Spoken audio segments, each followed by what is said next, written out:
Alright, and that is the end of the movement phase. Now, you move on to the shooting phase. Typically, the loser shoots first. Now, in traditional Battletech, what you need to do is announce your firing declarations first, and then you resolve your shots later. This can usually be skipped if you got a really good play group, but consider it good form to announce your fire declarations.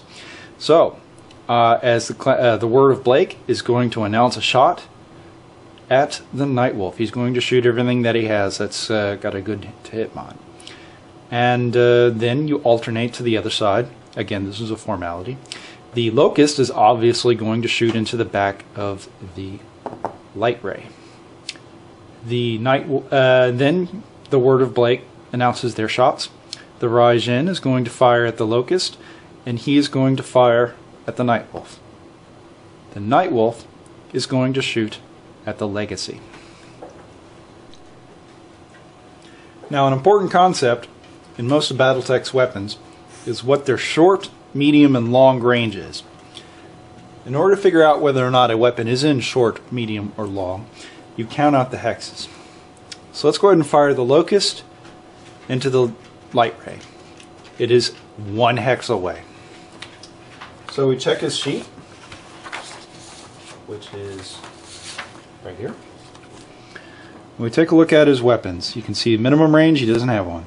Short is 5 hexes away, and it's 1 hex for all these other. He has 1 ER medium laser, 3 heavy smalls, and another 3 heavy smalls. Now you always start off, you got to find out your hit to hit number, and you always start off with his gunnery skill. We're assuming a stock standard pilot. A stock standard pilot has a gunnery skill of 4. So you start off with 4. He ran, so that's an automatic plus 2, so it is now 6. Then you add his mod in there, 7, 8, 9. So he needs to take 2 dice and hit on a 9. With the ER medium laser, the first one in his list, he missed. He rolled a 5. Now, there's a special rule with the heavy small lasers, and this is something that you usually have to research the equipment for. There's an automatic +1 because they got to be charged. They're hard to shoot.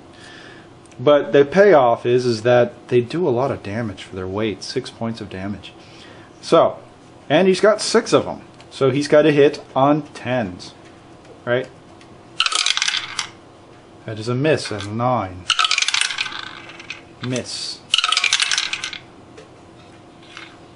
Miss. Miss. 2 more. Miss. Oh no. I mean, it's not worth re-rolling because that's a 3, and no matter what this could have been, he would have missed. So he missed with everything. Now you take the record sheet and you find your pencil. There you are. You take a look at all the heat that he could have generated. 5, and then 3 for each one of these heavy medium lasers. He has 6, so it's 6 times 3, 18, plus 5 is 23. Plus 2, which is a stock for running. Whenever you run, you generate 2 heat. So he generated 25 heat total. It just so happens that these record sheets provided by Solaris Skunkworks has the maximum value that you could have generated anyway, so you don't have to calculate this all the time. So it's 23 heat plus 2, 25. He can dissipate 24. This is right there. So he generated 1 heat. So you go ahead and mark the sheet up just like that. So you can see that he's now hot. Doesn't do anything at 1 heat. That's nothing. He has to start worrying about things once he hits 5, 8, 10. He has to really do something. Most games he's not going to have to worry about that. So let's continue our declarations. Now we go back to the light ray. He's going to fire at the Nightwolf. We take a look at his sheet. So the light ray is going to fire at the Nightwolf. Again, you start off with taking a look at his record sheet. He has an ER small laser. It has a short range of 2, medium range 4, long range at 5. And it's similar for the ER medium is 4, 8, and 12, and the large pulse laser is 3, 7, and 10. You'll count the hexes away. 1, 2, 3, 4. The Nightwolf is 4 hexes away. So you start off with the light rays gunnery skill, which is assumed to be 4. So it's 4. He walked. It's automatic +1, 5. And then you use his mod, which is nothing. So it's 5 plus 2 for being in medium range. All his weapons are in medium range at 4 hexes. So he's going to hit on 7s. Here's the ER small. Miss. No, wait. We forgot something. He's got a targeting computer, which that drops all his direct fire weapons by 1. So it's not 7s, he's hitting on 6s. So let's re-roll that small laser. Hitting on 6s. Miss with a 5. The ER medium, hit with an 8. ER medium, miss. And large pulse gets an extra -2 for just being a pulse laser. So he's hitting on 4s. That is a hit. Doesn't matter what the other one is. Get over here. So it's good practice for damage resolution to maximize your damage. You want to do the big weapons first and then work your way down. So we have a large pulse laser and a medium laser that connects. So you then bring up the target. So you roll for the location of the hit. 4. You cross-reference either onto the Solaris Skunkworks sheet, which is, they provide a 2-hit table over here. You have to select it in the options when you print the sheet. But assuming you don't, then we check our handy-dandy clipboard. We rolled a 4. It is hitting the front of the mech. So that is the right arm. We take the record sheet, we find the light ray, we check how much damage it does. It does 9. And then we go over here and we fill it in, like so. 1, 2, 3, 4, 5, 6, 7, 8, 9. Just like that. And you can see that the mech has been damaged just a little bit. But it's a Nightwolf. It'll shake it off. Now let's go ahead and resolve the Nightwolf shots. He was shooting at the Legacy. We're going to go ahead and open up with everything but the plasma rifle.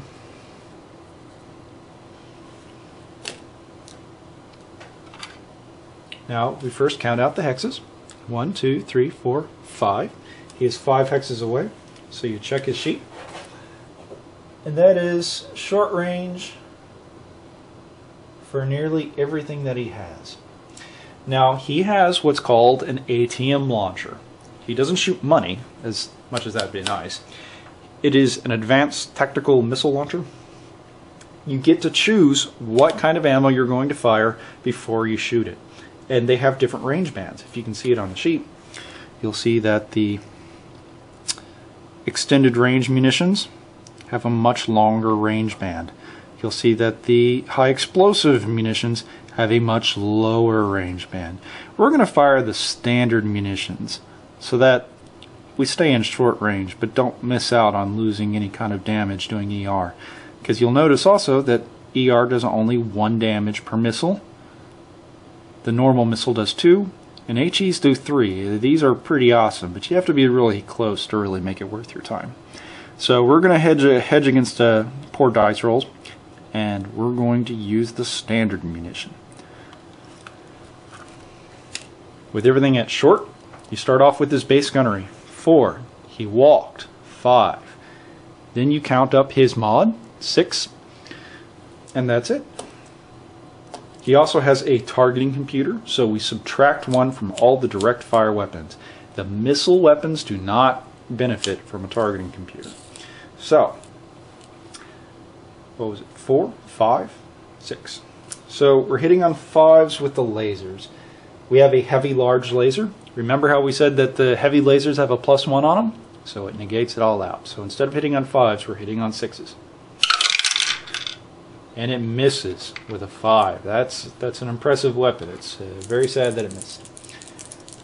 Then we go down. We're going to hit on 6s with the ATM. It misses with a 3.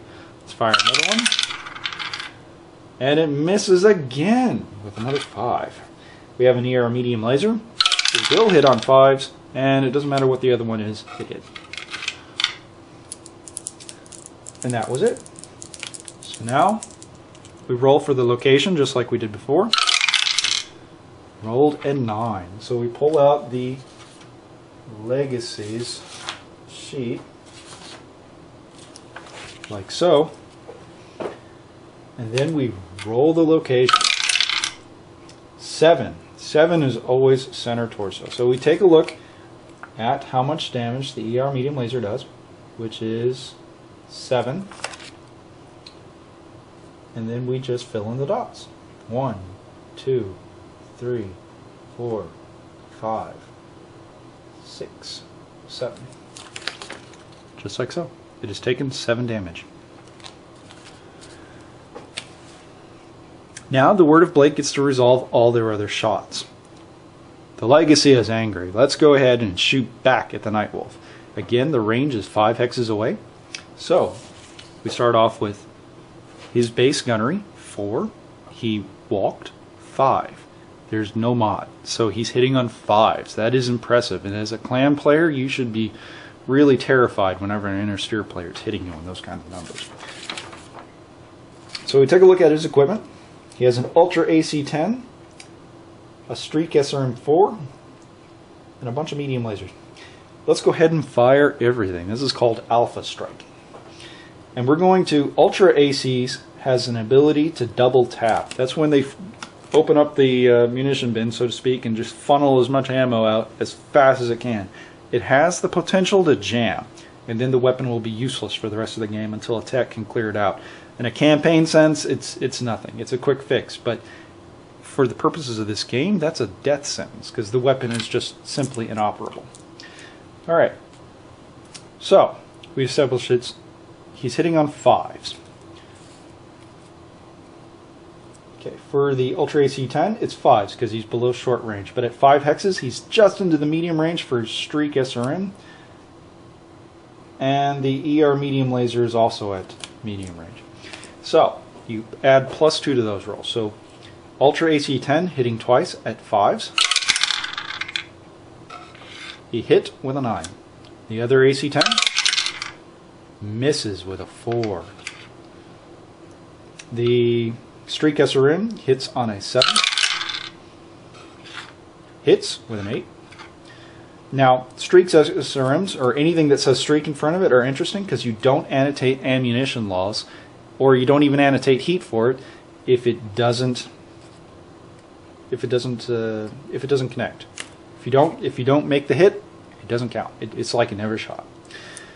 Again, medium laser. It's 5, miss. Medium laser, hit. And the last medium, no, it's an ER small. And he's at long range. So he's by 5. He's just barely in. So he'll be hitting on 9s. It's another +2 for every range band. And he misses. So we have one medium laser that hit both AC-10s and the Streak SRM-4. Now, whenever you have a weapon that hits with multiple rounds, you have to roll for how many that hit. It's called a cluster. 9. So you go and you check the cluster hits table. See, it shoots 2 rounds. 9 means 2 hits. That's really good. Then we roll for the other AC-10.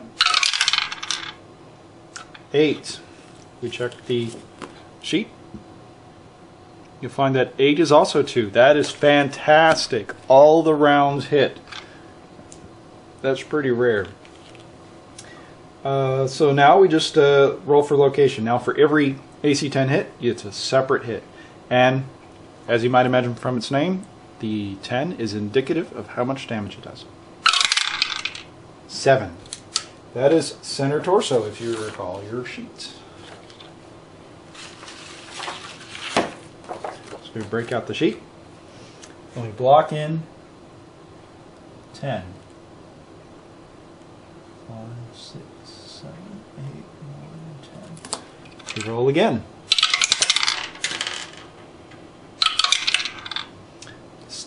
Center torso again, double tapping the torso.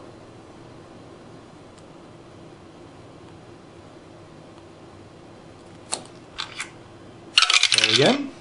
5. You have to check the sheet for that. You'll see that it is a right leg. 5,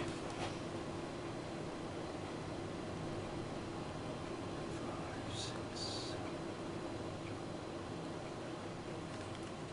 Just like that. And then the last hit from the AC-10, 5 again.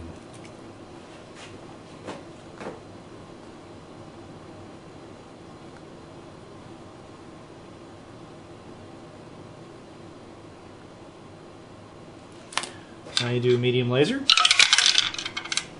11. Now, gotta check their sheet because the damage values are different between clan and inner sphere. It does 5 damage.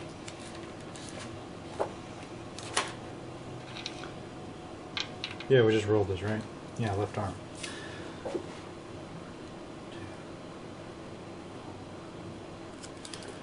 Then we roll again for the streak missile.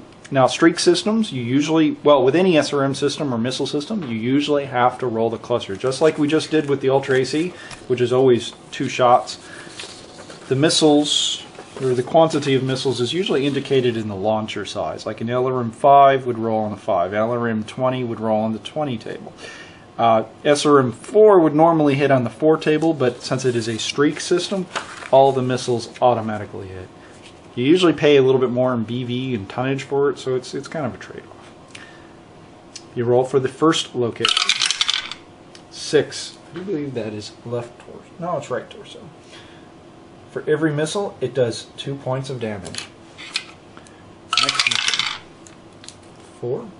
Right arm.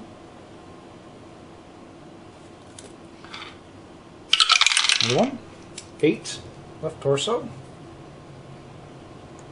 And the last SRM, 6, which is right torso. Now you can see the Nightwolf. It has taken quite a beating. And in this turn, it has taken more than 20 points of damage. Now, usually we use special chits for that, like this little one, but there's a lot of people that just stack 2 dice next to it, just like so.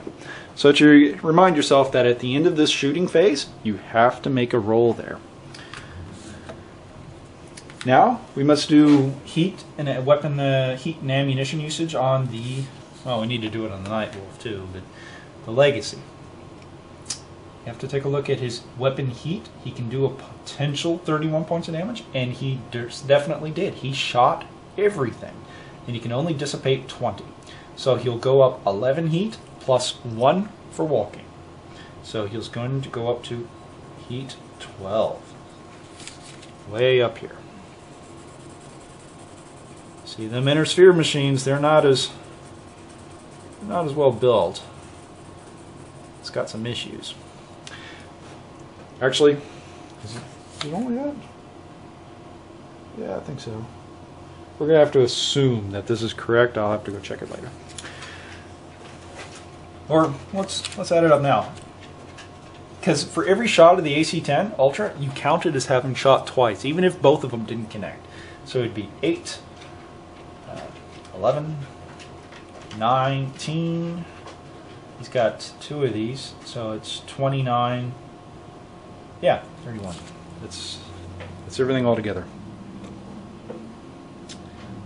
And then you annotate the ammo usage. Oh. Got This is what we call a battle-hardened record sheet. So you just mark it off, because it fired off 2. You don't necessarily have to take it off any given bin. That's one of the magical aspects of Battletech. It just comes out of any bin you want. There's some power gamey things you can do with that if you were sneaky, but it's not game breaking anyway. So he just unloaded all kinds of damage into that Nightwolf, and the Nightwolf it's got issues. He's going to have to see if he even stands up. Now the Raijin has to shoot into the Locust too. We pull out his record sheet. We know that he walked, right? No, he jumped. So he's shooting at him. His range 1. So take a look at his sheet. You'll notice that everything is short range. So let's go ahead and shoot everything. He's got an ERPPC and 2 medium lasers. So we start off at 4. He jumped, which is automatically another +3. So we're looking at 7s. And then you add that mod, which becomes 9. So he has to hit on a 9. So the PPC hits. Medium laser.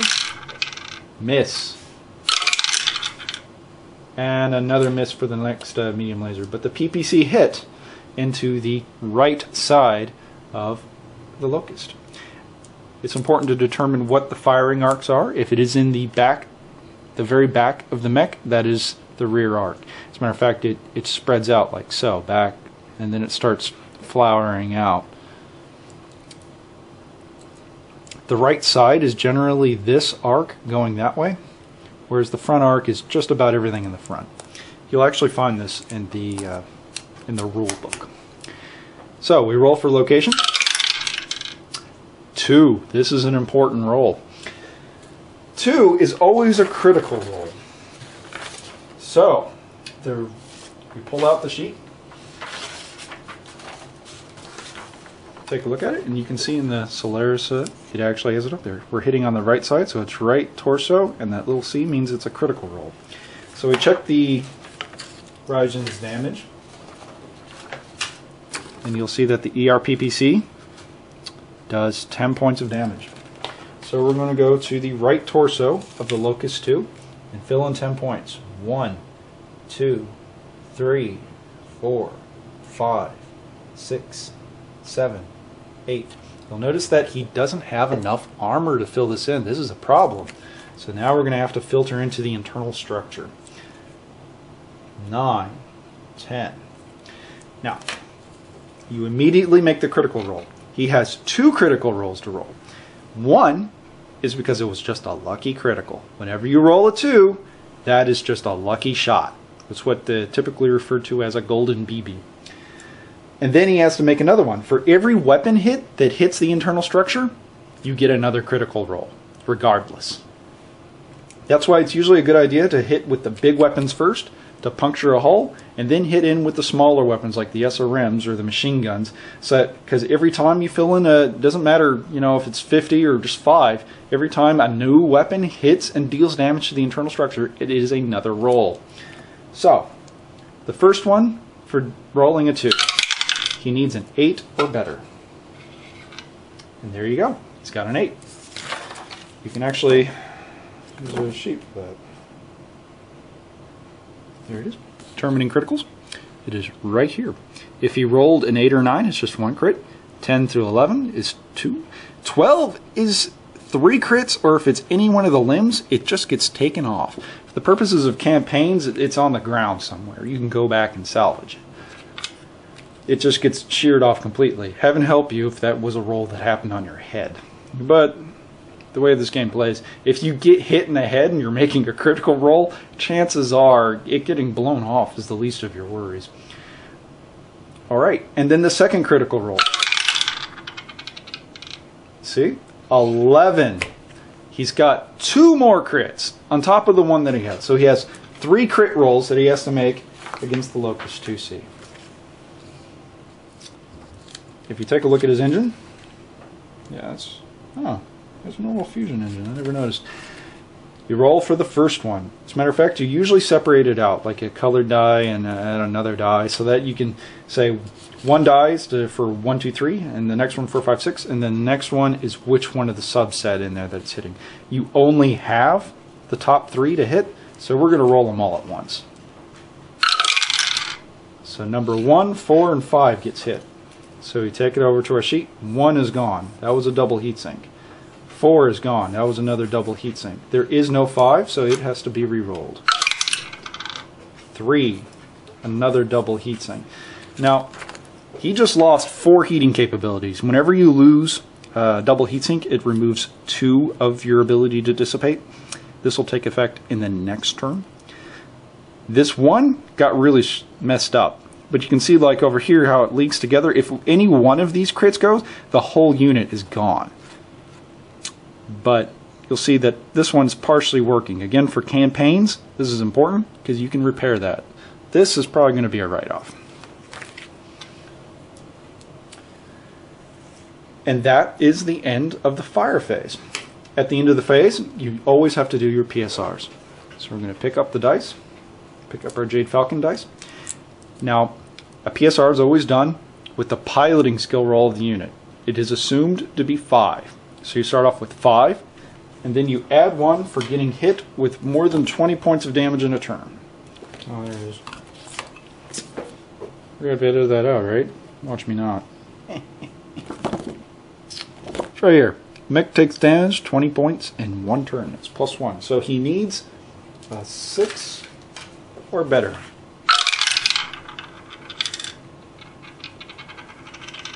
He got a 6, just barely. Now, we usually play with the TAC Ops rule that if you take 40 points, then it becomes a +2, 60 points, it becomes a +3, and so on and so forth. But this is how the game's normally played. So he pulls it off. He was okay. The pilot buckled himself down, and he was perfectly fine. That is the end of that phase.